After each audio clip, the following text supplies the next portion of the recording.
This TSN 1040 podcast is powered by Metro Ford. It's hard to beat a Metro Ford deal. In Fort Coquitlam and online at metromotors.com. Yes, 6:04. I'm Rob Fay. That is Lou Filippo. Welcome to Vancouver Canadians Game Day. I know it's a baseball show, but we'll talk everything. We'll dip into Quinn Hughes if we have to. We will talk all things sports. You got it locked right here on TSN 1040. Good evening. I did a whole baseball show, but it was over on BBN Bloomberg. So instead of balls and hits, I was wondering if I should drop some Bitcoin and drachma on you. But okay, trust me, I'll stop with that. But nonetheless, Vancouver Canadians with a big 3-2 victory today over Tri-City. They get their first home victory of the season. But more than anything, I think everybody can exhale. 5-9. But if Spokane beats Everett tonight, they're 2 games out of first place. Nothing beats mediocrity in a North Division. Well, you know what? Sometimes you get the breaks and sometimes you don't. In this case, it's taken them a while to find their footing. And yes, of course, some of the cavalry has arrived. And yeah, I mean, as long as no one's run away with it. I mean, we've seen half-season standings before where someone gets off to some kind of crazy 10-3 record, in which case then you can pack it up. But yeah, 2 games back, and there's still 23 games to play in the first half. So you're never out of it as long as everyone stays packed in. You look at the other division. I mean, if Salem's on this side, guess what? You're going to have to make up 5 games, but you don't. Yeah, you don't. 5 is the magic number. We'll get back to the Vancouver Canadians of the Northwest League in a minute, but right now, I want to go shopping. I want to talk buyers and sellers, because right now, I got a little heat today.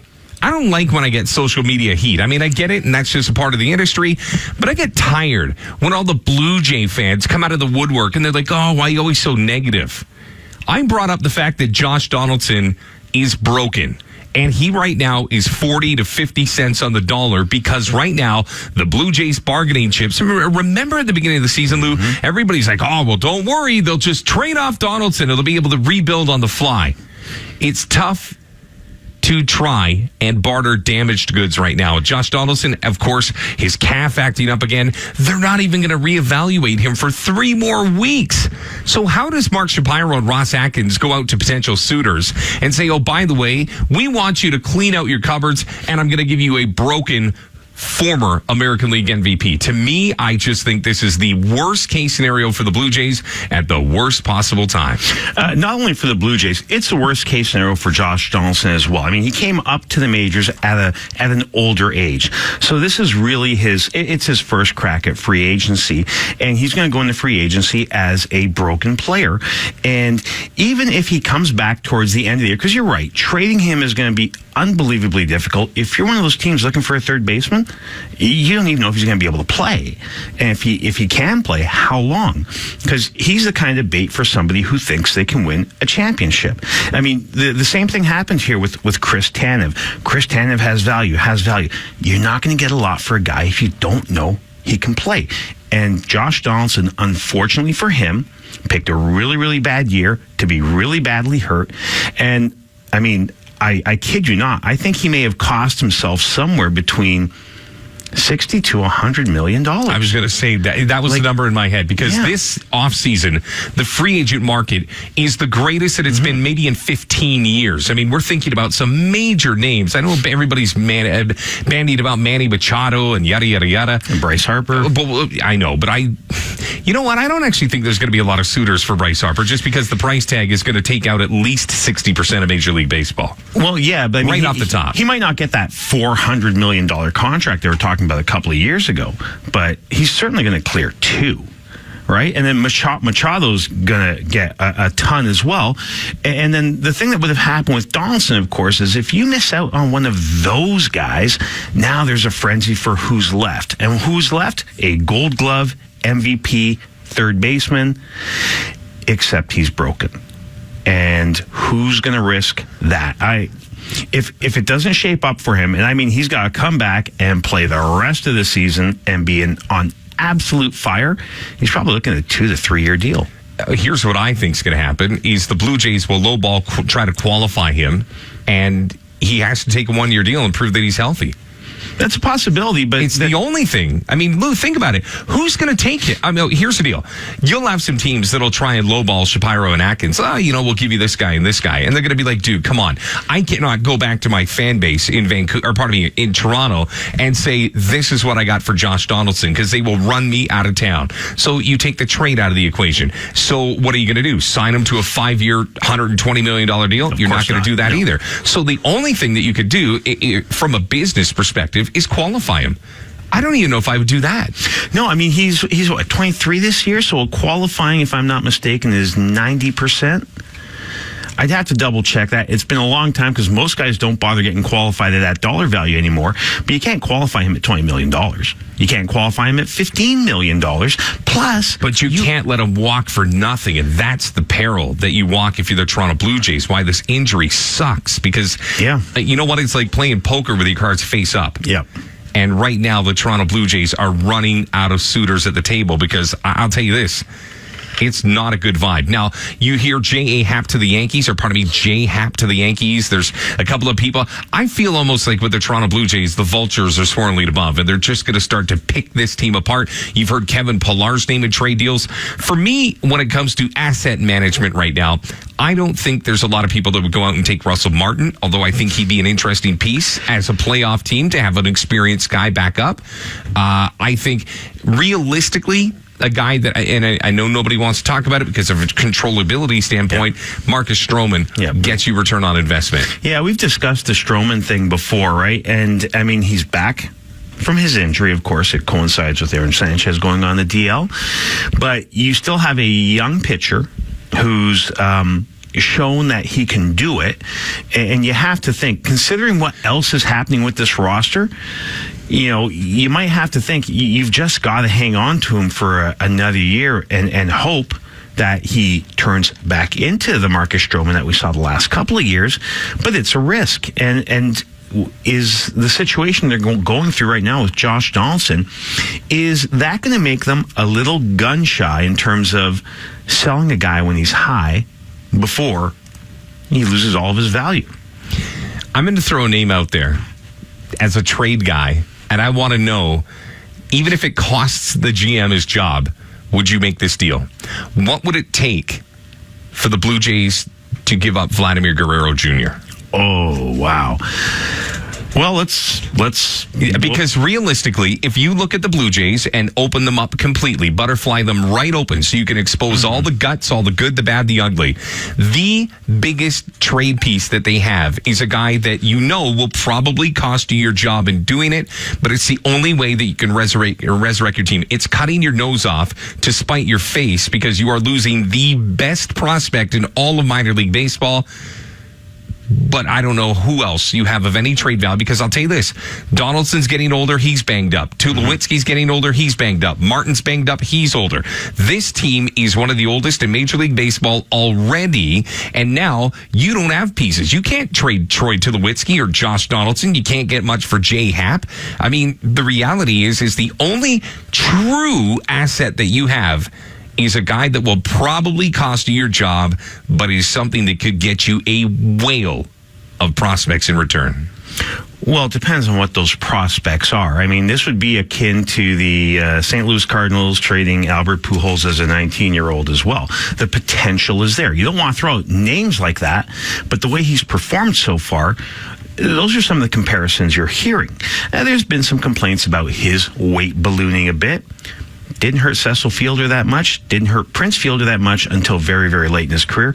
And that really wasn't anything weight related. I mean, you cannot, if you're a team that's in contention, you can consider it. We can go back in time with all the really silly, stupid trades that have been made when you're in contention. Jays are nowhere near contention. They're not going to contend this year. And let's be real, it'll be a struggle because of the division they're in to contend next year as well.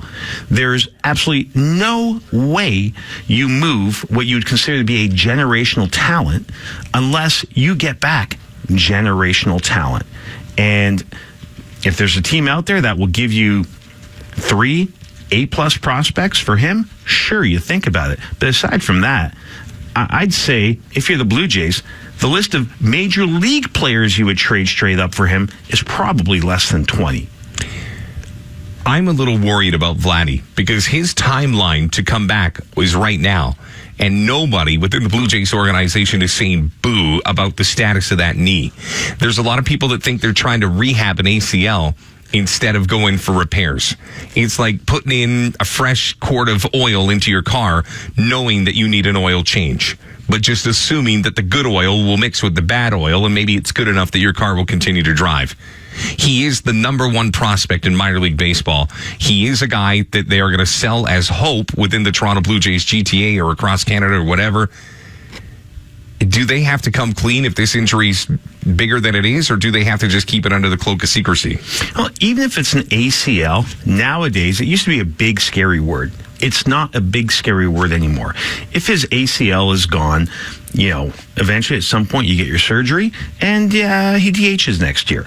And if the knee gets better, he can play third again, although you have to think he's eventually going to be a first baseman DH. He's 19. It's like the kids who at a young age get the Tommy John surgery. It used to be a career ender. Now the guys are coming back as strong, if not stronger. And some of these guys, I mean, I know the news came through this week with Tom Robson. He went through 2. Right before it was finally, he chose to hang him up. The medicine is so good right now that injuries that used to be absolutely career-ending really are not that big a deal, except for the service time you lose. So very quickly, just to circle back on Josh Donaldson, the current management is under the gun, but a lot of people knocked what the Blue Jays back in the day got for Roy Halladay in return, which, of course, ended up being Kyle Drabeck, who had 2 Tommy Johns, and I don't think he's doing much right now. Alex Anthopoulos gave up a number 1 prospect in Noah Syndergaard for R.A. Dickey. Now, although Syndergaard hasn't turned out to be the stud that everybody in New York hopes he is, a lot of people, myself included, thought that was kind of a bad deal for the Jays as well. If Josh Donaldson does not bring a return other than a double-A pitcher, but an upscale double-A pitcher, is it a bust for the Blue Jays? Oh, there's no question it's a bust. I mean, early in the year, and if we were doing this show at the end of last year, we would have been on the they've got to move Donaldson bandwagon back then. They just waited too long. They overestimated what they had with their team, thinking guys like Donaldson, and we don't want to go through the list of the other older players on the team because they're sitting down there, I think, in the 180 range. They just overplayed their hand. Here's a guy who should have been dealt at the winter meetings while he was still healthy and still had value because he was under control, at least for 1 year. And so wherever he went, that team had the opportunity to lock him up before this happened. So he's Lou Filippo. I'm Rob Fain. This is Vancouver Canadians Game Day. But we're talking about the Major League team. The old regime, and when I say old regime, I talk about Paul Beeston and Alex Anthopoulos. Now, Beeston is still with the Blue Jays as the president emeritus, which is pretty much, it's a title. But Alex Anthopoulos used to say that if he really needed to go and get a player, he would get Paul to go with him to Rogers and get said player because Paul could get the money. Be it from Nadir Mohammed, be it from whoever it was finally going to sign off on this and make it happen. I don't know if the Blue Jays have that person that can walk into Ed Rogers' office and say, we need X amount of money to go and get this guy. I don't know if there's that same, my word is strong as oak handshake kind of club anymore. So I look at the Toronto Blue Jays and I say, okay, how can I bring assets if my ownership is not going to give me the money to go up and get it? Because I'll tell you this right now, the Blue Jays are down significantly with their attendance. So I don't know how those two, Shapiro and Atkins, can walk into the executive office across the street at One Rogers Place and say, by the way, we need $35 million. They're going to look back and say, put some asses in seats and then we'll talk. So you're now looking at asset management instead of being able to compete with some of the other guys that have that open checkbook, the John Henry with Boston of the world. I sit here and I say to myself right now, if I was to look at the Blue Jays roster top to bottom, we'll get to the Mariners in a second, but if I look at the roster top to bottom right now, this is going to get a lot worse before it gets better. And the reason that I think they held on to a certain number of assets and tried to squeeze one more year out of it was A, hoping that they could bridge it to the future, get it a little bit closer, but they didn't have any options. You have a team that in the last 3 years has been to the playoffs twice. And all of a sudden you sit back and you say to yourself, I can't go to my ownership. My guys are old, and now they're getting banged up. What the heck am I going to do? There was really no, it was almost checkmate for the Toronto Blue Jays in 2018. This is what they had. You hope to God they stay healthy so that hopefully you can get one more year out of this team before you've got to beg and grovel and go to the bottom of the American League East, waiting for the Nate Pearsons, Ryan Borucki, and TJ Zoiks of the world to get there. This does not look good if I'm a Blue Jay fan right now. No, it doesn't. And maybe it's time for the Blue Jay brain trust and the ownership to do exactly what the Toronto Maple Leafs did a few years ago when Mike Babcock walked out and said, hey, it's going to get a lot worse before it gets better, but it will get better. Or they can do what happened here. And it's like, oh, we'll be fine. We'll just patch this, patch that. And you still end up in 29th place. If you sell it as a rebuild. And I think the fans in Toronto, the baseball fans, will understand that because of the division they're in. They missed the playoffs for 20 years. 20 plus, because of the division they're in. And if you start to stock that team with those young players. And I'll give the Blue Jays credit for this. In terms of ticket selling, one thing they have done is they are getting a lot of players that have familiar names because they're kids of former major leaguers. Bichette, Guerrero, Conine. So you have additional name value there. I think the fans will buy it. We tried. It didn't work out. This is a situation we're in. We're cleaning house. And you start to go out there and you, unfortunately, get the 20 cents on the dollar if you have to, because at least you're getting 20 cents and not zero. Yeah.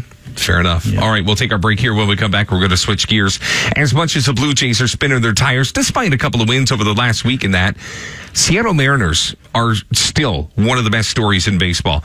We're almost at the midway point of the season, and they are still one of the best pieces in baseball. What did they do right? And can lightning strike in the second half for this Mariners team the way that it did in the first? The Mariners will go to sleep tonight with a record of 51-31. They're at the halfway point of the season, 20 games over 500 on a 4-game winning streak and looking the part of a team going to the postseason. What the heck went right with the Mariners? You're listening to Vancouver Canadians Game Day right here on TSN 1040.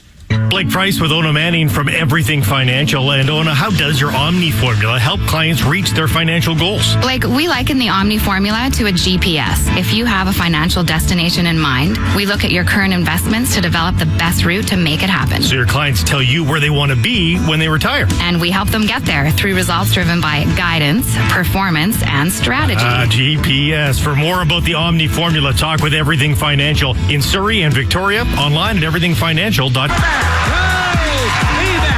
Here's your host, Rob Fay. All right, we carved up the Toronto Blue Jays in segment one, so let's inflate the tires of one Seattle Mariners team. Boy, they've been good this year, haven't they? 51-31 at the midway point of the season. Could not look better if they tried. They are still hanging around in the West Division with the best team in baseball, according to some, that being the Houston Astros. At home, the Mariners are 25-14. 25 wins outside of the Yankees in Boston and Cleveland, best record. I mean, to think that the Seattle Mariners are hanging out with those names, Yankees, Boston, Cleveland, Houston, something went amazingly right. Now, in addition to all of the one-run victories, I look at this roster and it blows my mind because it's a combination of guys that I think are too old and a combination of guys that I think are too inexperienced. But Jean Segura hitting .338. James Paxton with 134 strikeouts at the midway point of the season. Nelson Cruz has got 20 home runs, Lou. I'm not sure how they're doing it because if I took them in a fantasy pool, I would have surely thought those guys would underperform. Is it just a case of them all overachieving at the same time, kind of like Las Vegas, the Golden Knights? Or was this built from a couple of years back and I just didn't see it coming? I still, I don't want to sound like a broken record on this. I still just don't see them being able to sustain it. Now, that being said, they've given themselves enough of a cushion that they're pretty securely going to be in the playoff as a wild card team. But when you look at all of the numbers going together, I mean, they're only a plus 16 in the run column. The other teams that you talked about, they're all over 100. I mean, Houston's plus 174. It's when you're winning one-run games, there's a couple of reasons for that. One, you're either getting unbelievably good bullpen pitching that keeps you in a game or allows you to hold that lead, and you've got a bunch of guys doing little things right. And maybe that's what it is. Yeah, Cruz steps up, hits his 20 home runs, but it just seems that a lot of little things are going right for these guys. You'll be following scores, and it's like, oh, they're down this, 6-5 to someone, and you're like, well, they're going to come back. Because that's what they've done all year. As of June 15th, they had 22 one-run games, the most in Major League history in the team's first 70 games of a season. And they had won 22 one-run games. That to me is... It's ridiculous. They could just as easily be 31-51. Yeah. But they have done something extraordinary, including the fact that Robinson Cano is not available. Mm-hmm. And, Robinson Cano comes back. He is available for the postseason. There's a lot of things that are right about the Seattle Mariners team. But I don't know if when he comes back, if he's the best second baseman that they have. He might not be. And, obviously with the amount of money he's making, unless you can move him, he's going to play. But this tear they went on really did coincide with Cano leaving the team. And maybe it's because everybody pulled up their socks. Or, who knows? Not that I've heard anything, but maybe it's a clubhouse thing. Clubhouse is an interesting vibe because in Seattle, you understand that you're the outpost. You're in the Northwest. Your next geographical rival is in Los Angeles with the Angels or Oakland, depending on where you want to go. You've got to be tight because the timing sucks. Your travel is way worse than it is for the Eastern teams. It's very similar to me describing the Canucks on the Western Coast. Yep. So, if you're driving around and you're like, what's the schedule deal? This is what I'm making the comparable to. But in Seattle, the one problem is keeping marquee guys in that city is tough because people don't want to go there because nobody talks about the Mariners on the big schematic. So, sure, you got a decent lifestyle. It rains a little bit too much. But the biggest problem is that nobody cares about the Mariners in the Eastern Seaboard. I'm so sorry. But even in the days outside of when they had Ken Griffey and Randy Johnson, who cared about Seattle? Out here, they cared a little bit, but it's the outpost. Therefore, what you've got to treat well, which is why the stadium looks good. The way that they treat their players is good. But when you bring up Robinson Cano, you're not the only person to bring up the clubhouse vibe. And it's not necessarily that he's a negative guy. It's just the aura of Robinson Cano doesn't fit the profile of this current Seattle Mariners team. So what do you do when he comes back? You mentioned the possibility of trade. I don't want to put words in your mouth. Yeah. But would there be a market for Robinson Cano? Oh, there's always a market for second baseman who can hit the living daylights the ball, which he can do. And there's really, outside of Houston, how many other teams out there have superbly offensive second base? He's worth a boatload of money. He's only owed it for, I believe, 2 more years. But that's a possibility. Are they going to go there? Probably not, but there's no question on this team, between him and Nelson Cruz, they're the alpha dogs on the team. So I don't know anything about the demeanor of either of these guys, but you've got a fairly youngish team, and they are overachieving like the Vegas Knights. And when you have a team that overachieves and there is no alpha dog, it truly becomes a team. Everybody picks everybody up. They're not waiting for anyone to, do whatever. I got a little bad news for you. They've got him locked up through 2023. Is it 2023? And it's $24 million for the next 5 years. $125 million still on the books. So we're talking about that trade there a minute ago, which isn't going to happen. You know what? They'll find some, and there's been players who've come back after being away when a team gels that a lot of them will kind of roll back into that because obviously he wants to win the championship as well. And hopefully that's what happens with Seattle. We've seen it occur both ways with, in different leagues and such, where some players are gone for a while and they come back and it's like, hey, team's great, and they fit in. It's a whole new thing. And other guys, Carmelo, come in and sulk because they're not getting their fair share. If a team is winning, everything's good. Slide starts, well, all right. Okay. Well, the Mariners are overachieving. The Blue Jays are about to get bad. We've covered off the two teams that are geographically or at least regionally important to us. But when we look at templates right now, and of course, you're always looking at Major League Baseball teams who are thinking ahead of the curve and taking their lumps and now have all of a sudden rebuilt their team. You could say that a couple of years ago about the Chicago Cubs. All of a sudden, they started to resurrect themselves. We had a chance to see it because Boise was a minor league affiliate of the Chicago Cubs. Then all of a sudden, we saw Albert Amora, Chris Bryant, Kyle Schwarber. I mean, we were very lucky to see the future of the Cubs. The gold standard right now, I'm kind of torn between two teams. I like how Philadelphia resurrected themselves, but I'm also a very big fan of Atlanta and what they've been able to do.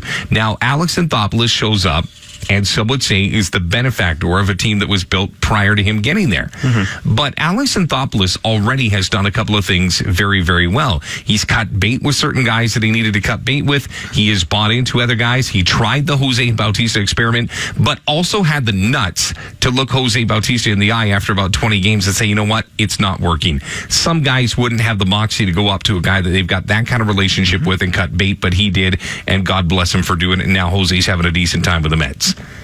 When I look at a Major League Baseball team, I want to see two things. How much international slot money do they have? And what are they, where are they truly making relationships? Are they doing it in the Dominican? Where are they getting their players from? And also, I want to know what the prospect pool looks like. Toronto Blue Jays, for what it's worth, are ticking the right boxes. The future's coming along. But has the template changed? And the reason I bring this up is Shohei Ohtani. All the time you think of Major League Baseball teams dipping their toe into the water of the Dominican, of Puerto Rico, of all those teams. But an interesting thing came across my desk the other day, and it was a conversation I had, that 1 out of 14 players from Latin America actually makes it to the major leagues, that they'll just go there and pillage those regions of Central America and, of course, the Caribbean, and bring up all these players and trial by fire, throw mud at the wall and see if anything sticks. Whereas if you were to go to Japan and Korea, you've got tried, tested, and true baseball players that you could probably get at a good rate if you're willing to pay the piper to do it. And it's a much higher return on investment than simply just dipping your hand into the, muddy water and seeing what you could pull out. So my question is, with all this international slot money and ways that you can go about finding the next, quote, generational talent, are baseball teams looking the wrong way? Geographically, should they be looking overseas to Japan, Korea, the Netherlands, Australia, trying to find the next Graham Lloyd instead of trying to find the next Brian Luzardo, for lack of a better phrase? It's Japan is obviously an interesting case because, of course, you have to bid on the team and on the player, and they've generally been quite loath to let players go at a really, really young age. Ohtani's kind of an exception with that. If that opens up, without question, I think you're going to see teams start to focus their attention on Japanese players. And I'm not sure what the Korean system is, if it's kind of the same, the bidding and stuff like that. But because, like you said, these are guys who've already been playing professionally for a couple of years. It's like drafting a high schooler and drafting a college senior. One's going to help you in 4 years. One's going to help you in a couple of weeks, possibly, depending on how good they are. And you've got guys here who are playing at a top level, and they can step right into a major league team. They've shown that. At worst, they might need a little bit of AAA just for seasoning and stuff. Absolutely. If I've got the wherewithal to spend it, and I'm in a position where I need a guy now, I'm looking at Asia. The Dominican and the rest of, obviously Central America and obviously part of South America too, Venezuela and such, you're getting kids there who are 16, 17. So they're way the heck down the road. Now, the Jays used to absolutely abuse that whole area back when Epi Guerrero was down there, and they just had an absolute pipeline of Dominican players. But everybody else is down there now, so they've lost that. Where can they go? Well, their own backyard's an idea. It's the equivocation of drilling for oil and seeing if you can get a hit. And I gotta just think that, yes, there's no doubt that Latin America, Central America is where you're going to find a bunch of guys who can populate your minor league system, and every once in a while you'll catch a diamond and all will be well. But I sit there and I say, okay, well, where's the next region geographically? Where am I going to go around the world where baseball's starting to catch on? I mean, watch the World Baseball Classic. Look at the Olympics. Australia is a really unique place. The Netherlands is a real unique place. Canada is okay, but Canada is actually where my beef on the other side of the break is going to go, because I actually think Baseball Canada is slipping. Oh, yeah. And I'm not saying that with Tyler O'Neill in mind. I know that every once in a while you'll get a guy that's coming up. But we should be much further ahead as a nation than we are because of what we've had over the last decade. I mean, don't get me wrong, and I'll save my stuff for the other side of the break here, but based on what we've come through, the Adam Lowens, the Jeff Francises, the Rich Hardins, the Jason Bays, the Ryan Dempsters, insert prospect here, Jeff Francis, there is no way that we should be running parallel to where we were 15 years ago.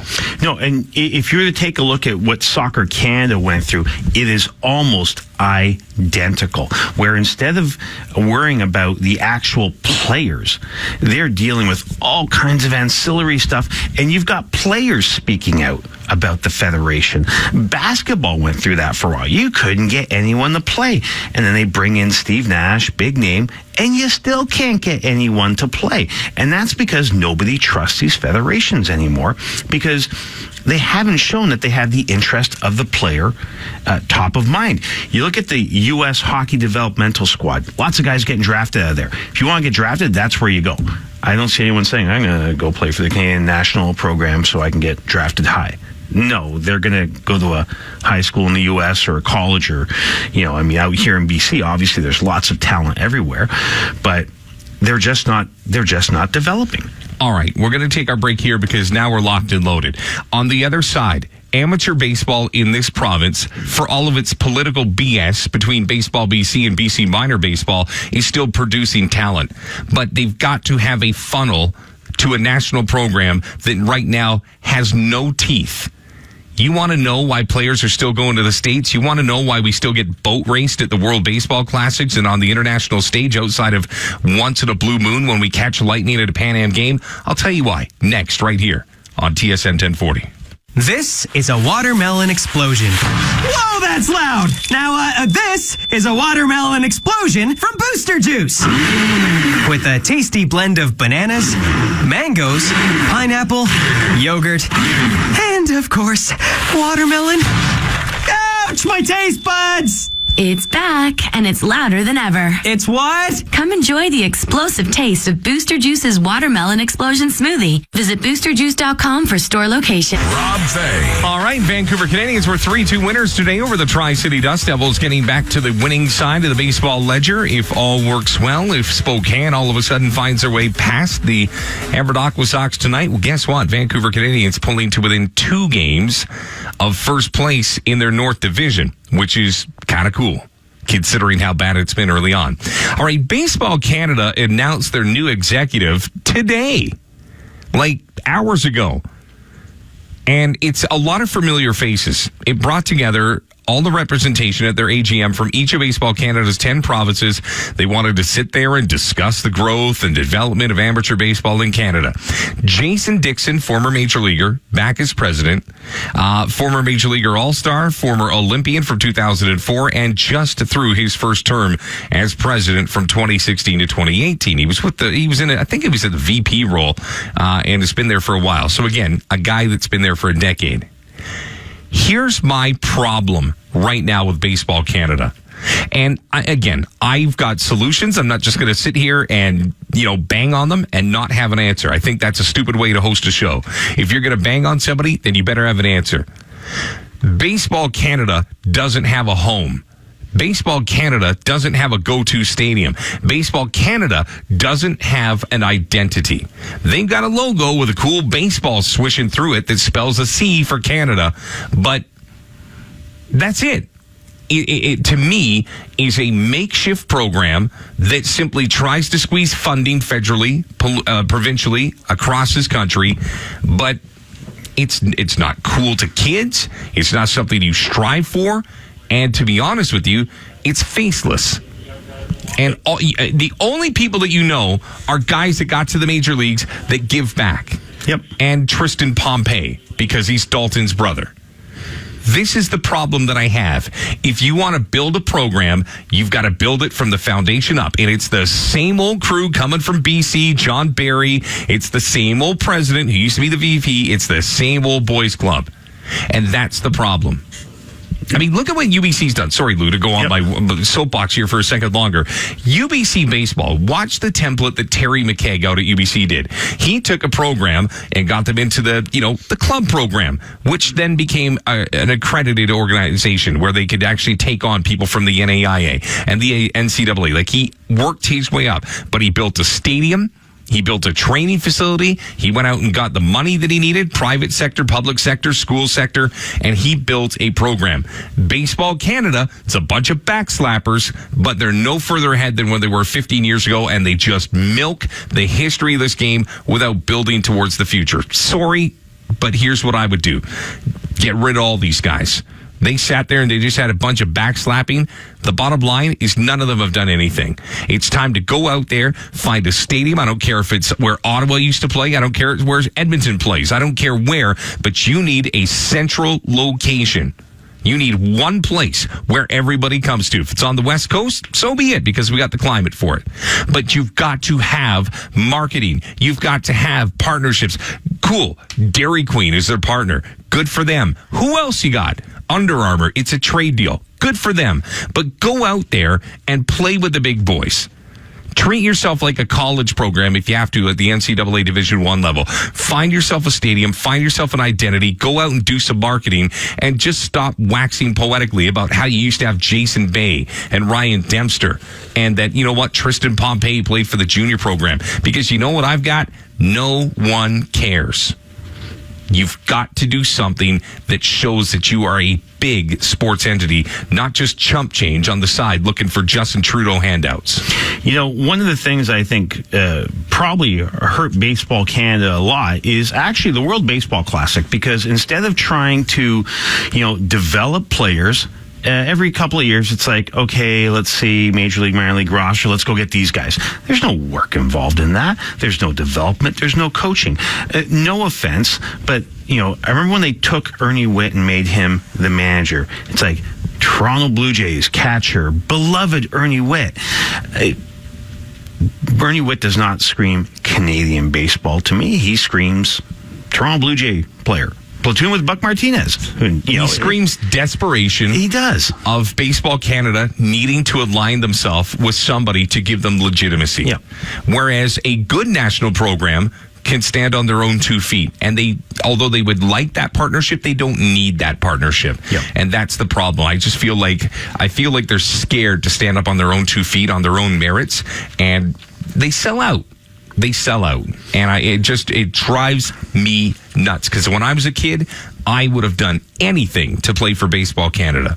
There is absolutely no reason why Baseball Canada can't somehow, first off, like you're right, pick a home. Same problem soccer's had. No clue where they're playing. They're playing all over the place. Pick a home. Players live there. The players go to school there when they're in high school. You get yourself some kind of agreement with a local school, at least for the younger players, and you develop guys. And now all of a sudden, you've got players who are being drafted. Well, hey, Baseball Canada, if I am a high-end baseball player, hey, I should look at that program like the United States National Hockey Program. It's a feeder system. And Baseball Canada isn't. It's kind of like, yeah, here's the jersey, go play. KP Wee, by the way, has stopped in. I have to introduce him. I can't just let him come in cold. KP, how are you, fella? Doing well. Glad to be on the program tonight, Rob. Lou, good to see you again. It's been a while. It has been a while. Yeah, we haven't been together for what? A couple of weeks at least. A couple of weeks, that's right. And just hearing about this conversation that both you guys are having about Baseball Canada, the thing is, of course, having an impact, figure or former player who is Canadian, not just Toronto Blue Jay player. Ernie Witt, from a previous generation of, during the 80s, the fans or the baseball fans in the modern or current of the current generation would not, recognize that name if they, obviously weren't born or weren't, watching baseball at that time, weren't even born yet. You got to have somebody like, well, I'm not gonna just, I don't have the solutions either, but just like throwing something like Ryan Dempster, Rich Harden, somebody who has played in the big leagues for same old. Before Mike Krzyzewski was Mike Krzyzewski, Right. He was an assistant coach somewhere. You get a guy in there in charge like Terry McCaig, who can actually develop a player, and then the players will come to you, and you don't have to go begging. But you've got to develop a financial program. And this is, I think, the problem that I face when I look at Baseball Canada, is it's kind of like watching an episode of The Littlest Hobo. Like cue the whistling song, because this is the problem. Oh, today we'll be in Halifax. Next week we'll be in Gander, Newfoundland. Well, good for you. But where's home? Because to me, you've got to be able to sell it. And you talk about a big NCAA program like, Duke or, even Washington or Washington State. There is a campus. And like you said, Lou, you have your players go to school there, they eat there, they sleep there, they wash their hair there, they play there, they do everything. It is the hub. And you are, by hell or high water, trying to get there. You don't just bring them all together once every, couple of months so that they can play in some random event. They have to buy into the system. It has to be a breeding ground, a culture for the future. It's going to cost a lot of money to get there. You're going to have to build some buildings. You're going to have to build some fields. You're going to have to build a complex, but it can be done. And the problem that I think right now is that until you have a visionary go in there, as opposed to a guy that's just keeping this team on life support, it's never going to get over the hump. So, cool website. You got things and you're working with the future of the kids. What are they striving to be? Where's the umpire school? There's so many things that you can do here. And it just drives me nuts, because baseball is a sport. I think there's still more that can be offered in Canada. And I don't know. It strikes me like the old boys club. I would wash my hands of it, and I would come back with a marketing plan that is all about fundraising, and all it is fundraising. More, until I have enough pot of money and I can go out and get the corporate sector. But I'm not sending my kids. If I have to pull the national program off the national stage for 5 years, I'll do it. Because all they're going to do is help me build like an actual physical complex where we can truly call it a home. That for me is non-negotiable. Absolutely. And, it doesn't matter where the home base is. It could be in British Columbia, where they can play baseball year-round or get trained for it year-round. Maybe have an indoor facility where there's batting cages, where there are, pitcher's mounds and all these new kind of technology to help these players develop and learn the game the proper way. I think we do need something like that. And again, where would the home base be? Doesn't matter. It could be. Let me ask you this. Sure. What are they doing with the Big O? Like, how many things do they have going on at Olympic Stadium? Too big. Doesn't matter. And it's turf. But this is what I'm saying, Louis. You could turn that into a facility that would be offices, that could be a school, that could batting be cages. It could be all in one. It could be your one-stop shop for everything Exactly. Baseball Canada. It's a simulation, like whatever the new technology that they have. Perhaps it's like. I guess like hitting against a machine that throws a ball, or some of those new Hope it throws a ball. No, I think what I'm trying to say, and I know I kind of put you guys on the spot here, and we're also up against the top of the hour break here, but I just look at it like this. Baseball Canada has to think outside of the box. They have to just stop being a mom and pop operation that simply pats each other on the back once a year at an AGM. They've got to get off their ass. They've got to think of something that is big, bold, bright, that can actually get people corporately interested in what their brand is. Because to me, right now, it's kind of like, it's like a school garage sale. It just does nothing for me. I still say a big name needs to come out and, be a face of this program. Doesn't have to be a Rich Harden or somebody, but somebody that has the clout to, make something happen, has to have some kind of vision and say, okay, we're going to build this dome or this playing surface. See, not to interrupt you guys, but I don't think it has to be a player. No. It has to be a business figure. A person that's got the kind of money that could walk in and say, you know what, I need $5 million from you. I need $5 million from you, $5 million from you. By the way, Nike, I don't care what you say. You're going to be our supplier. You're going to be our provider. You need the government, but you need a baller. You need somebody that can come in, not a player that's like, oh, I pitched for 10 years in the major leagues. You need a guy that's got deep pockets that can walk in it. You know what you need? You need somebody like Jeff Mooney or Jake Kerr, who can walk in and go to City Hall in that respective city and say, I need a 25-year lease on this building. I'm going to do this. I'm going to hire the best people in this position, this position, this position, and then get out of the way. Because, sorry, old boys club, you had your shot. You didn't do the job, and now it's time to run Baseball Canada like a business, not like we're just hanging out, having a tournament every once in a while. It doesn't do anything for me. All right, we'll take a break here. You can hit us up at 604-280-1040 on the other side of the break. Text me at 104040. This is Vancouver Canadians Game Day. Back for Hour 2 next, right here on TSN 1040. Your weekly wrap-up from around the major leagues. Now, here to knock it out of the park. Deep to left, that one's not coming back. Rob Fay. 604-280-1040. We're going to give away some tickets in a couple of seconds. Jason Croker, by the way. Good evening. Hey. LeBron didn't get the MVP. We haven't talked about this, you and I. True, yeah. Did that bother you in many different ways, or were you okay with James Harden? I'm okay with it. The award has become who has the best season, not really who's most valuable to their team, because in the playoffs, that was LeBron. Huh? Who has the best season? That kind of would strike me as being an MVP, don't you think? Oh, no, the most valuable player in the NBA. The guy who brought his team to the NBA Finals. Yeah. With less to work with. But James Harden by far had the nicest regular season. Here's what I'll say. We don't always agree on LeBron, but I think LeBron should have had that MVP. He's the best player in the league. Was he the MVP this year? He's the MVP because he had garbage around him. Yeah, and that's the point I'm essentially making. Everybody agrees he's the best player, but he doesn't win the MVP. But the playoffs don't count. Michael Jordan suffered from the exact same thing. There were a whole bunch of guys that won the MVPs around Michael Jordan where they had no business even sniffing his shoes, for crying out loud. That's just the way it is. When you have a team that does that, I mean, I'm not a big fan of him as the choice because I don't think running into a crowd and drawing fouls is a skill. It's a problem with NBA refereeing, but the numbers were there. I much prefer him over someone like Westbrook, who's just basically a number stuffer. Yeah, but KP's right. He just mentioned it's a regular season award. So whatever LeBron did in the playoffs to prove he's the most valuable player in the NBA, doesn't matter. It's a regular season award. Fair enough. But I also think if you see what LeBron went through with the wholesale changes, where he went from, D-Wade and just, team old to all of a sudden team who the hell are these guys, and still help them finish near the top of the East, and don't give me the whole East sucks.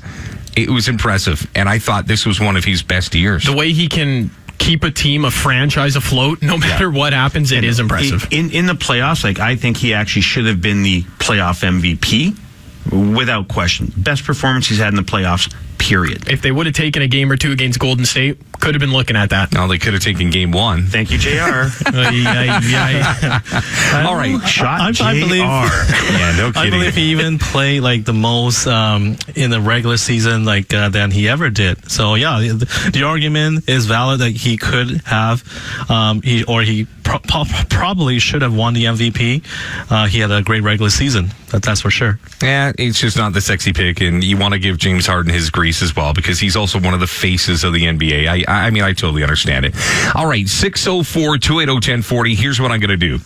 We have a handful of games coming up this series, and I want to make sure that you can come out to the ballpark. So I've got 4 tickets right now to Canada Day. June 1st, you can come out to Nat Bailey, Scotiabank Field, and bring your whole fam. Do whatever you want, man. 4 tickets right now to caller 5 if you want to join us. 604-280-1040. Again, I'm looking for caller 5. If you want 4 tickets to Canada Day, hit me up at 604-280-1040. We will take that call whenever it so finds. And the lines are starting to fill up right now, which, again, suits me just fine. Okay, we've talked about Blue Jays. We have talked about a whole bunch of different things. Somebody asked me a question that I thought was kind of funny. Does having a major league father make you a better player? I don't want to get into the science of it all, but would it be fair to say that, yeah, that if you have Roger Clemens as your dad, LeBron James as your dad, that you should be a better player because you've got that kind of lineage. Well, I don't know about the lineage. I mean, genetics can happen anywhere here, there, and that. But having a parent who's played a professional sport, and it doesn't matter if it's a sport you're playing in, is you are prepared for what will be the grind. You are prepared to be a professional ball player. You walk into that locker room, you go to work because your parents went to work. And like I said, it doesn't matter the sport you're in. This quarterback in Kansas City, Patrick Mahomes Jr., son of a major league second baseman. He was ready to be a professional, which means you get through some of that immature period, unless you're Prince Fielder, and you're ready to Dude, you're tough on Prince Fielder tonight. Well, we've just talked about two different things, which was Vladdy's weight, Prince Fielder, and of course, the things that have happened mature-wise. But really, if your parent did play ball, you will have gotten very, very good coaching growing up, and you have been taught how to be a professional. All right, Lou, I'm going to borrow your piece of paper here. We're going to open up the phones here real quick. Who do we got here? The winner? The winner right here. Regan, how are you tonight? I'm good, guys. Thank you. No problem. First of all, thanks for listening, but are you busy on Canada Day? Absolutely not. I've got a free pass. The wife and kid are away, and I'm going to play. So who are you going to bring then? Because you got 3 extra tickets. Geez, I have no idea. That's going to be up in the air. We'll see who's available. All right. Well, you stay on the line. Jason Croker's going to take down your information. You have 4 tickets at will call waiting for you, my friend, and I appreciate you calling in. Thanks very much, boys. Have a great evening. Absolutely. Like it now. I'm in the giving mood, so I'm going to go one more. This person doesn't know that they're the winner as well. Are you still on the line, fella? I am. Here's what I'm going to do.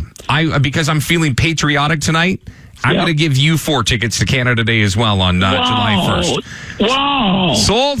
Are you good? Fantastic. But you got to sing "Oh Canada" as loud as you can. Is that's a prerequisite? Are you good for it? Right now? No. On July the 1st, I would not embarrass you like that. Of course, unless you're offering. Okay. I'll pass. Okay, yeah, that's all right. Here's what I'm going to do. I'm going to put you on hold. Okay. Jason's going to be and by the way, Jason's nickname is Jay Canada. How ironic that this is a giveaway. But you're going to Canada Day, Nat Bailey Stadium, and I will see you there. I appreciate you calling in tonight. Awesome. Good. Awesome it is. Back to Holy Ghost. To everybody else, my apologies. I had a feeling that people knew there was a ticket giveaway coming up. We had full boards there. All 12 lines were lighting up. They were ready to rock. We're also getting some feedback on some of the things that we've talked about. And you know what? KP wasn't around for the first segment, so I'm happy. Maybe we'll circle back. Josh Donaldson's trade value, according to John from Surrey, is that it's higher than we gave it credit for. We said 20. The quote is 20 cents on the dollar. Okay, well, you consider that he is a MVP caliber, Gold Glove caliber. A couple of years removed from that. Oh, exactly, but I mean, injury prone. So what's the 20 cents? I mean, what would you consider 20 cents to be? Would that be a high level prospect? I'd consider that 20 cents on the dollar. Me too. Here's my one fear: is that there are too many people out there that assume you're going to get a king's ransom. I think before the injury last year, you could have got a king's ransom. Yep, then I think the start of this year, you would have got a prince's ransom. And right now, I think you're going to get a pauper's ransom. Yeah, it is just no reliability there. Like that's the problem. You can trade anything for him, and if you're the team trading for him, you don't know if you're going to get 30 games, 40 games, or 3 games, and that's too much of a risk to give anybody of any value. Well, like I suggested a couple of weeks back, on a stacked team, he could be a pinch hitter, and people might scoff at that, but when you have a lineup that's deep and you need guys off the bench who could deliver in pinch hitting situations in the playoffs, Donaldson would be a good fit for that role. Yeah, but let's just remember something. We're not talking about what Donaldson can bring to another team. We're talking about what the Blue Jays will get in return for him. Because if you're, and and KP, to follow your point, because you're right, but if you're talking about picking Josh Donaldson up for a playoff run right now, how much are you willing to give up of your asset pool for Josh Donaldson for 35, 40 games? Whereas if you're looking at Josh Donaldson as a traded sign for the longer haul, then you might be willing to give a little bit more up. But right now, I look at it like this. If there's a team that has no thought of getting Josh Donaldson for more than just this stretch, a la David Cohn back in the 90s with the Toronto Blue Jays, I'm not giving the Blue Jays squat. So here the Blue Jay Nation is sitting back saying, oh my God, we're going to be able to rebuild on the fly because we'll let go of Josh Donaldson. We'll get some pieces back. We know we got Vladdy coming down the pipe. Everything is going to be good. That's not how this is going to play out anymore. And if anything, I think that Blue Jay fans are going to be extremely disappointed when they realize, when the dust settles on what's happened here with this organization, that they didn't get squat for Donaldson, and they didn't get anything for Troy Tulowitzki, and Russell Martin just got as old as dust and didn't get anything for him as well. The key piece is that you used to think you could get something for in return. You're not going to get anything. And they got nothing for Encarnacion, and they got nothing for Batista. Basically, they're just letting guys walk. And you can't do that. You have to have a plan. You have to know. We all knew that they're not bringing both guys back. Now, I understand they got to the playoffs. You can't really let go of guys in the playoffs. But you got to bring one of them back. They picked the wrong one. Not a good start. And now they've got depreciating assets, with the exception of Jay Happ. And, I mean, no one saw this coming, although he's been steadily consistent for the last couple of years. But everybody else that you thought, okay, you know what? We can get something for this. We can get something for that. Martin, nothing. Granderson, maybe a song. And it goes downhill from there. What do you think, KP? How much value do you put in on Jay Happ? Like, how much is he worth on the open market? Like, for example, trade deadline's coming up. Jay Happ continues to have the season that he's having. Is he one of baseball's great trade deadline gets, if you can get him? Probably for a National League team, yeah. Absolutely. You go to a different league, guys haven't seen him for a while, and, he's not going to be the number one starter. He's going to be like a third or fourth starter to fill out the rotation for a contending team, a playoff team. I would say, yeah, definitely there's a demand for a guy like J.A. Happ. It just, depends on what they're willing to give up to acquire him. But there's definitely going to be a need. You got 4 teams in the American League right now with more than 50 wins. Between Boston, New York, Seattle, and the Astros, they're separated by 2.5 games. Anything that can move them up. Is he better than their number 5 starters? Mm-hmm. Oh, yeah. Yep. Except maybe Houston. But. So would the Mariners consider a deal with the Blue Jays? Because the Mariners, got to remember, have one of the worst talent pools in the minor league system of anybody. They're not a team that can go and say, I'll give you a guy from AA or a guy from AAA. But here's the last piece. It was almost a rhetorical question because I don't think Seattle can make the deal. Roberto Osuna. I know this has come up before. I have a hard time. It's going to have to be a team that can really, really, really ignore the backlash that's going to occur in the #MeToo era, because stuff that is trickling out, it doesn't look good. Regardless what happens with the legal case, and we're talking about Jameis Winston here, he hasn't been charged with anything either. And coming back this year, yes, he will be valuable, but I really have a hard time looking at organizations that are going to bring somebody like that in right now, considering the climate down there in the U.S. I have a hard time. Would you have a tough time if the Blue Jays said publicly, you know what? We know that Roberto screwed up. He's admitted that he screwed up. We know that this is not how we want our players to conduct themselves, and he's apologized and he's come forward. What if the Blue Jays were to stand by their guy? I'd have no problem with that at all. Because you're going to have a faction that will. You're going to have the 20% that will scream bloody murder. You're going to have the 20% of the diehards that analytically say, no, my God, you got to hold on to this guy. He's one of the best closers in baseball. 23. You've got to convince the middle 60% who are kind of on the fence and casual fans as to why you're going to stand by your man.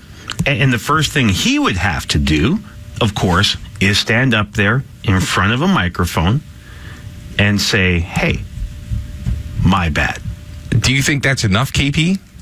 I mean, we've heard a lot of athletes, they say, "Oh, I'm sorry," or come up with some kind of apology. But I think we've seen enough of that. And again, in this hashtag world, I don't know. You're taking a team is going to take a big PR hit. If they go out and acquire Osuna at this point, or at any point during the season, and same thing with the Blue Jays. They come out publicly and support him. It's very tricky. What kind of message are you sending to the fans? And it has to be done properly. It's just a PR disaster as far as I'm concerned. There are teams that will take that chance. Well, okay, here's an example to use a different sport. Kobe Bryant, and again, Kobe's a generational player. He's one of the greatest to ever play the game. Kobe's up on charges in Colorado. Mm-hmm. That's a big deal. That is something that you want to distance yourself as an organization from as much as you can. But the Lakers stood by their guy because they knew that Kobe was a Hall of Famer. If that had happened in 2017 instead of 2007, he's out for the whole year. But I'm just saying, especially in LA. But what I'm saying is, and again, I know a lot's changed in the last 10 years, but there are certain organizations that will stand by their star players. Now, here's the one similarity. This is why when you brought up if the Jays come out and say it, because even with Kobe, and Osuna's the same thing. If you are a Blue Jay fan, allegedly, you have to say allegedly until we know the facts. Of course. But if you are a Blue Jay fan, okay, Roberto Osuna was up there with the big team, literally as an old teenager. He's one of your kids who possibly messed up. He's not a free agent. You brought him from somewhere else who had other problems. He ain't J.R. Smith. He's the fresh-faced, oh my God, I can't believe he's doing that when he's 20. And yes, you're going to give him a chance because he's one of your kids. He's the homegrown guy. That's why if the Jays and Osuna somehow manage to,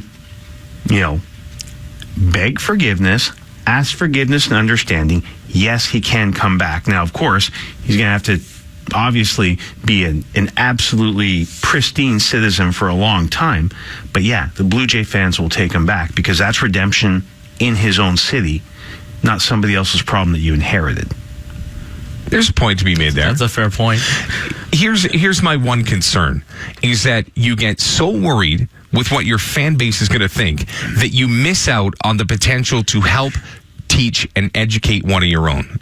Like it's almost like your kid, you get the phone call from the cop shop, hey man, your son was caught shoplifting, and you go down there and you're like, you know what, get your stuff, get out, move out, you're on your own. Go figure life out on your own. You're not my problem anymore. Yeah. The bottom line is, again, it is one of the worst things that you can do. You should never strike a woman. It's non-negotiable. But what I'm saying is that you have the opportunity here as an organization. And again, I'm just going to play good cop, bad cop here. You have the chance to say, listen, he's not going to step on the field, and he might not step on the field next year as well. But we are going to take him through the courses that he needs to go through. He's going to do his public service. He is going to pay his debt to society and to baseball. But he's our guy, and we will fix him, and we will bring him back. But he's a Blue Jay. Because it's real easy to pass him off and get a couple of prospects in return. But you know what makes you the bigger man is sometimes forgiveness in the face of adversity. Now, of course, a lot of this comes from Roberto, but I just think if I'm a fan, a true fan of the Toronto Blue Jays, and they came forward and said, you know what, he's going to do the time. But he's going to do the time under our watch, and we're going to resurrect this guy, and it won't happen again. I'm okay with a second chance with Roberto Osuna, not because schematically and because he's a great closer and because analytically he's a guy, but because if I'm a true organization and I really am here for my prospects, not just in the good times, but in the bad, I might consider sticking beside him in this one. And the other thing is, if we do it this way, I think it sends a message to the rest of the league, and players see this and they might be, inclined to sign with an organization like that, an organization that cares for its players, that will take the time to educate the player and help steer him in the right direction. Players talk to each other and they're going to see, okay, this organization is a model organization. I want to play for that team. I want to sign a free free agent contract with that team because they're going the right direction. I want to be on a team like that looks after its own players. Go ahead, Lou. If there's one thing the sports fan likes better than an underdog, it's a redemption story. Vegas Knights, Alex Ovechkin. Most people are cheering for Ovechkin. It's the redemption story, and that's how this can work. Even, and I'll finish up because we got to take a break here. Even Tiger Woods, and I mean, Tiger Woods, a little bit different, but still the abuse of power, the inability to control himself. As much as we hate to say that we're okay with Tiger Woods in 2018, let's face it, eventually over time, with, remorse comes redemption. And like I said, the Roberto Osuna thing is going to play itself out. And yes, he's an intriguing chip when it comes to what they could trade. But I will be very curious to know what the organization does with him and how the fan base reacts to the said move by the Toronto Blue Jays. We'll take a break here, 26 minutes after 7. When we come back, we're going to switch gears. We're going to circle back on all the news of the day. We talk about Josh Donaldson's step back within the Blue Jays organization because that calf just continues to work. But there's another big league name that had a step back in his rehabilitation.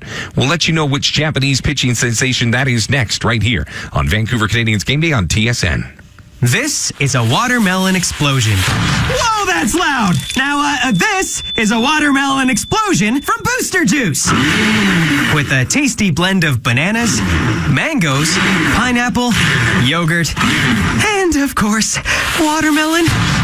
Ouch, my taste buds! It's back, and it's louder than ever. It's what? Come enjoy the explosive taste of Booster Juice's Watermelon Explosion Smoothie. Visit boosterjuice.com for store location. Rob Fay. All right, 7:30 in Vancouver. Welcome back to Vancouver Canadians Game Day, powered by Booster Juice. The guy with the cooler voice and the techno music in the background says it better than me. I love our branding this year. We went with this high energy stuff, and it's good, man. It's good to move things forward. Booster Juice, by the way, I was just there the other day. They still cut the grass. What is it, the wheatgrass? That for me is awesome. My daughter hates it. Everybody in my family hates it, but I just think it's cool. Whoever thought of that outside of Joe the cow, who's outside right now, and a Jersey cow and Chilliwack. I mean, think about that. You're at Booster Juice. Yeah, I'll take some grass. Sounds good. It's got some nutrients in it. You're going to like it. Tastes like peas. I'm like, it tastes like what? Sorry? Like peas. Like the vegetable. Oh, okay. Anyways, all right, let's get back to baseball. I'm just saying, if you're driving around town this weekend, get yourself some Booster Juice, the Funky Monkey. It's like chocolate and banana. It's going to be a good time. Okay, here's the deal. By the way, shout out Hans Havas, shirtless Hans, who at Nat Bailey wears his shirt. It's very bothersome. He of Rob Fay Nation Radio fame, in his 40th year at Nat Bailey Stadium as an employee, got a standing ovation postgame on opening night. And the Canadians, to their credit, gave him 2 tickets to anywhere WestJet flies. Do we know where he's going? He's going to Paris. WestJet flies to Paris? And there you go. See the things you didn't know. They go to Scotland. They go to Paris. He's going to keep his shirt on, though, right? That's up to him, man. He won it. It's all him. Imagine getting on the plane, sir. No. Well, they call me shirtless Hans. I gotta go on. I mean, come on. I gotta let me stick. No. Anyways, okay. Congratulations to shirtless Hans for 40 years in Nat Bailey Stadium. Here's the deal. Toronto Blue Jay talk, we're done. We're going to move forward. We were going to talk about the Seattle Mariners. We're done with them as well. How about this? You went out and you spent a lot of money to get yourself Yu Darvish. And Yu Darvish is now the latest player to have a relapse on his rehab. Are they working him too hard? I'm not sure. He's being reevaluated after feeling pain in a bullpen session. The hot tamale, by the way, just walked in. Tom Mayonek in a suit, nonetheless. It's pretty dapper. Darvish return to the Chicago Cubs going to be put on hold. Manager Joe Madden telling reporters today that a bullpen session did not go well. Darvish overall, now that we've seen what he did in the World Series, now that we're seeing that he's having some injury troubles, is Yu Darvish a bust? Well, for the Cubs, he certainly is at this point. But just overall. Oh, I wouldn't say he's overall a bust in terms of from when he first came over. He was pretty darn good for quite a few years. Could he have done more? Sure, but he's, no more of a bust than other guys who've, basically the arms have failed them. Darvish is 6 years with 57 wins. He's not even 10 wins a year. Okay, there's other guys who are like that. But I mean, keep in mind, wins is always. I never go by wins when I'm dealing with a pitcher. Let's look at the other numbers, which is the reason why he got this contract. He's gotten to 200 innings once in his career. And there's now, how old is Yu Darvish? Yu Darvish is 31. There is a pitcher down in Seattle who is 1 year younger, who's got numbers that don't come remotely close to that on a career basis. And there's Cy Young chatter, or there was Cy Young chatter. His career ERA is 3.49. That's pretty good. That's pretty good. Yeah. I mean, the truth of the matter is, in all the other numbers, he was ranked basically top 25 across the board. Has he been able to stay healthy? No. I wouldn't call him a bust. I wouldn't call him a bust. He was a good strikeout pitcher in Texas, over 200 strikeouts, for several seasons, or at least 2 seasons. Yeah, he had 277 strikeouts, and he won 13 games. Again, wins are very deceptive. Nolan Ryan won 8 games once, leading the league in ERA. Right, he was 8 and 16 in 87. So, I mean, that's not making him a bad pitcher that year. Things happen. Think about all of the hype of Yu Darvish. ERA, 2.83 ERA that year, where he struck out those 270 plus batters and winning 13 games. I'll go with that ERA, 2.83 in 32 starts. It was a good year. It was the year that he happened to throw over 200 innings, so that's 2013, which happens to be 5 years ago. Yu Darvish is a 6-year major leaguer. He's gotten that ERA once. He's been a sub-3 ERA once in his career. He is topped out at 16-9. I'm just saying, for a guy that lit the world on fire, that teams were lining up to pay that fee to bring him over from Japan, he's a guy 6 years into his career, now into his 30s, that is hurt, that has got nothing remotely close to numbers that would make me scream, oh my God, I can't believe we got Yu Darvish. He's got 57 wins. That's it. And he was a bust in the World Series. He got just crushed. He was a bust in the World Series. David Price has been a bust in the World Series, got $220 million. Why? Because he can throw with his left arm.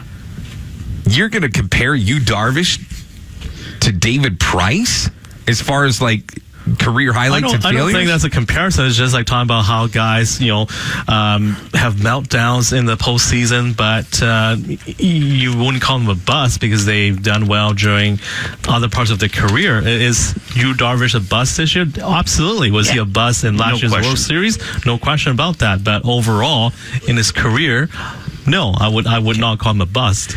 David Price, in 7 years with Tampa Bay, only won 82 games. In 7 years. That's an average of 11 and a half a year. I don't know, man. Wins and losses is always kind of a tough thing, because if you're on a good team, you're going to get wins you don't deserve. If you're on a bad team, you're going to get losses you don't deserve. And also these days with the way the bullpen is being used, starters don't go that deep anymore, and the bullpen often, gets the decisions on whether they blow a save here or there or what happens. It's just wins and losses just don't tell the full story.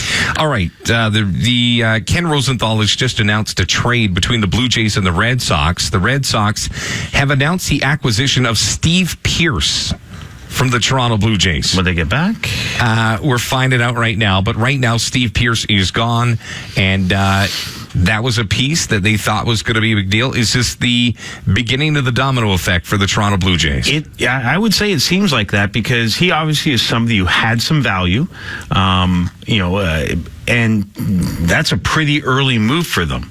When you think about it now, that if I'm a Boston Red Sox fan, I'm thinking, okay, well, they're not telling me about Mookie Betts, but obviously, if you're trading one of your better hitters, and on this team he is one of the better hitters, that means you've officially looked at your team and said, okay, guys, we're now planning for next year. All right, so it looks like the Blue Jays have traded Steve Pearce to the Red Sox for cash considerations.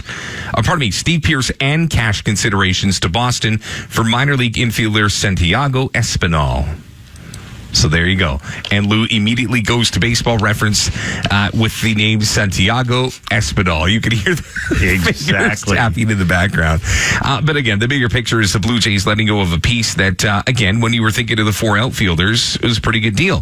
This residually works for a guy like, Dalton Pompey Anthony Alford. There's a couple of guys at AAA that are looking to finally break through. Steve Pearce, a guy, he struggled a little bit. He had some early injury woes in the spring training. The trickle-down effect is you get to bring up another guy. Now, Santiago Aspinall is 23 years old, 10th rounder from 2016, and played with High A Salem. Shortstop, middle infielder. Well, it's a piece. It's a piece. I don't know. I sit there and I'm thinking, okay, if you've let go of Steve Pearce, who is the guy that you're going to bring up? And if you gave me the options right now between Dalton Pompey and Anthony Alford, I would take Anthony Alford.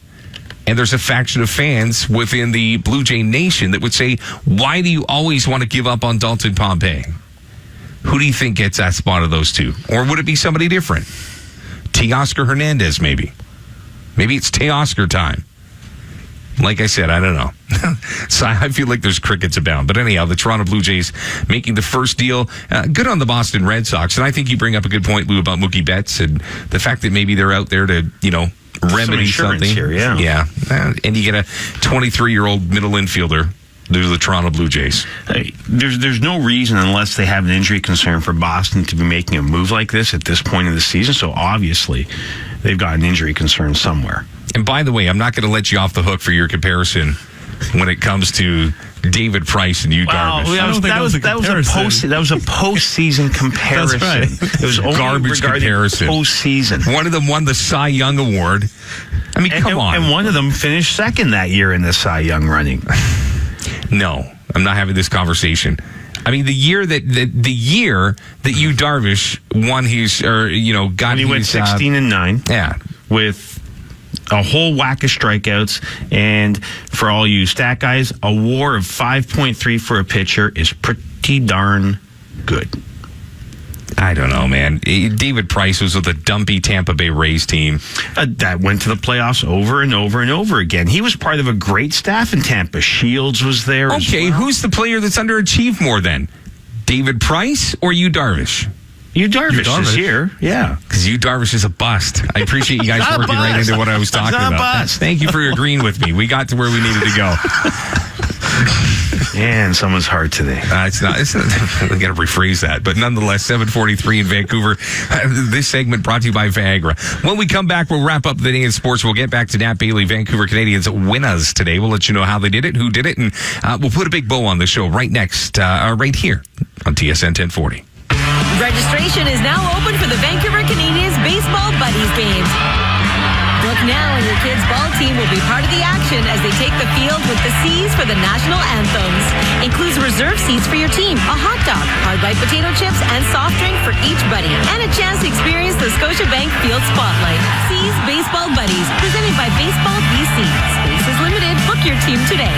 Call 604-872-5232 or go to CanadiansBaseball.com. Rob Fay. All right, Steve Pearce is now a Boston Red Sox. Toronto Blue Jays get a minor league prospect in return. Actually, with Steve Pearce and cash considerations. I love cash considerations. Box of balls, some jerseys with expired players. Rubbing mud.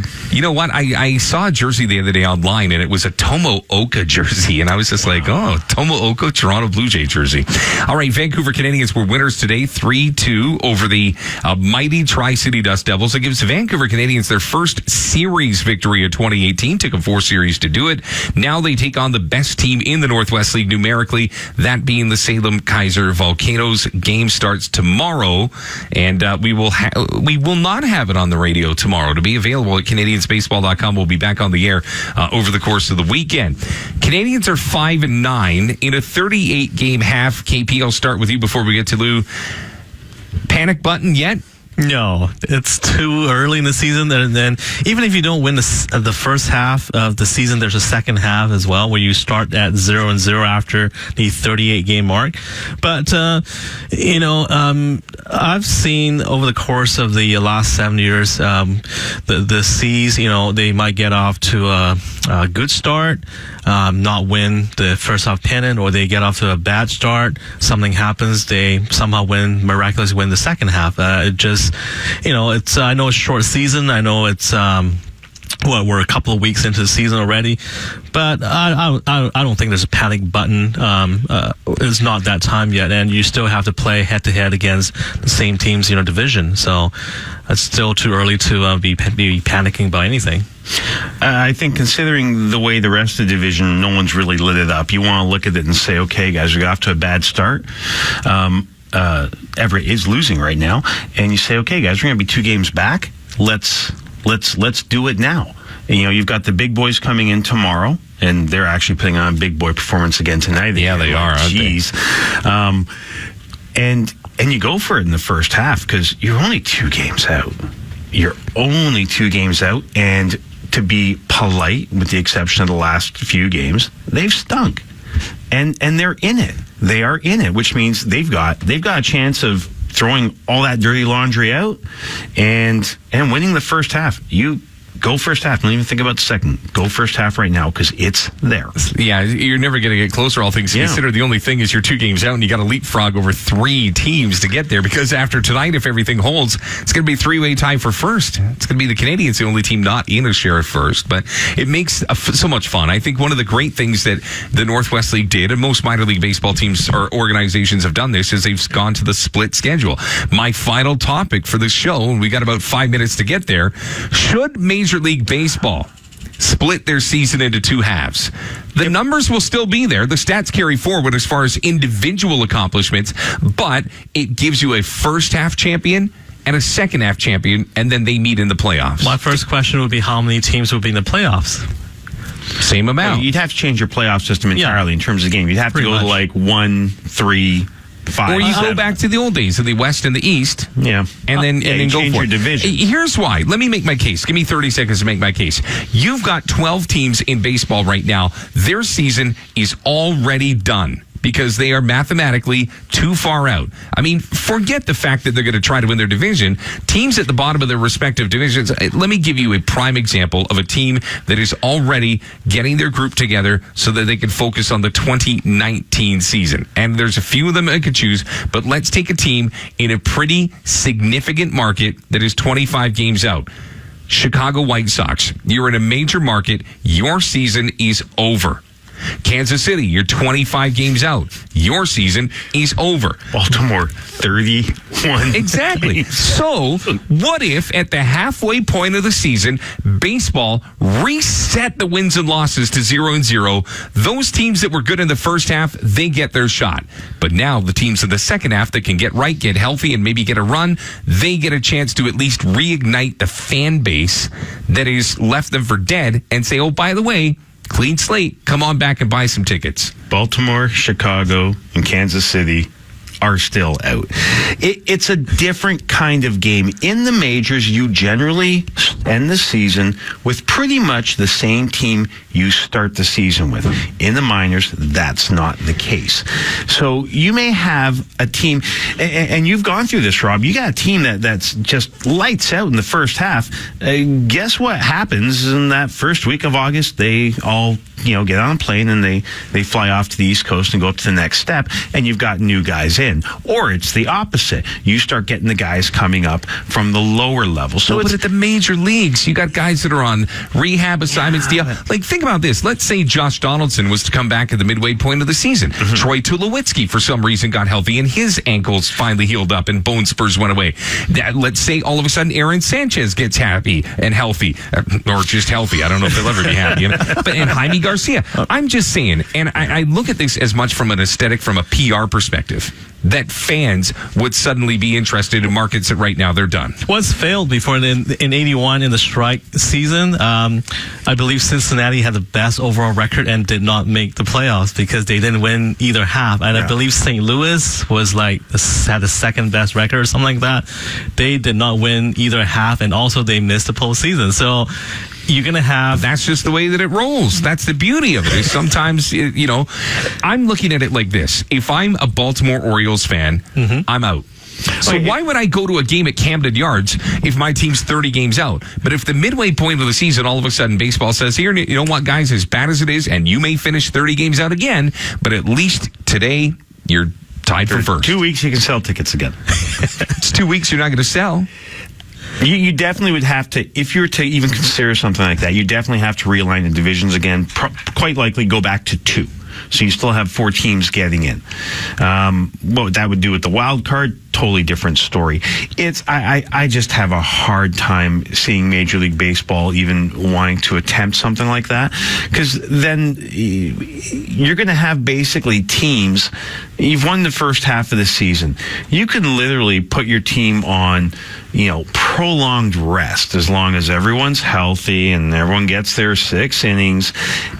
Well, the players wouldn't want to be out of the lineup, though. They want their stats. It's the manager who tells them to come in and out. What are they going to do? Ask for a trade? Yeah, exactly. They'll call the agent and go, "I want to trade out of here." They want to have their playing time. They're not going to want to sit out. But I understand, how the manager would want to quote unquote manipulate, the lineup in that way. But I just think the players would not go for that. They want to go out there and play. I mean, one of the things about baseball that's always made it different is the 154/162 games. I still prefer the old East-West, that's it, instead of this diluting it down to multiple wild cards. I understand that with the way it is now, you've got these high money teams. That's the thing they need to address. If you address that and create a league of parity, you have to have a mechanism in there to create parity. Which league has the most parity? It's the NFL. That's why they're the boss. Major League Baseball used to be the gold standard of all professional leagues. They lost parity. Other leagues got it, and they're losing fans. Fair enough. All right, we'll have to finish on that. We will thank everybody back at Scotiabank Field at Nappy Stadium for getting that series underway. Tri-Cities on their bus, making their way back towards Pasco, Kennewick, Richland. We stay here because we're going to be back at Nappy Stadium tomorrow, opening up a 5-game series with Salem Kaiser. Tickets available at CanadiansBaseball.com. By the way, download the First Pitch app. It is a tremendous way to get everything Canadians. You could personalize it so that you get all the Canadians news, notes, scores. You could listen to the games, do whatever. First Pitch, you can find that in the App Store. On behalf of Lou Filippo, KP Wee, Jason Croker, I'm Rob Fay. For the final time, it's Vancouver Canadians Game Day. It is, as always, powered by Booster Juice right here on TSN. Good night. This TSN 1040 podcast is powered by Metro Ford. It's hard to beat a Metro Ford deal in Fort Coquitlam and online at metromotors.com.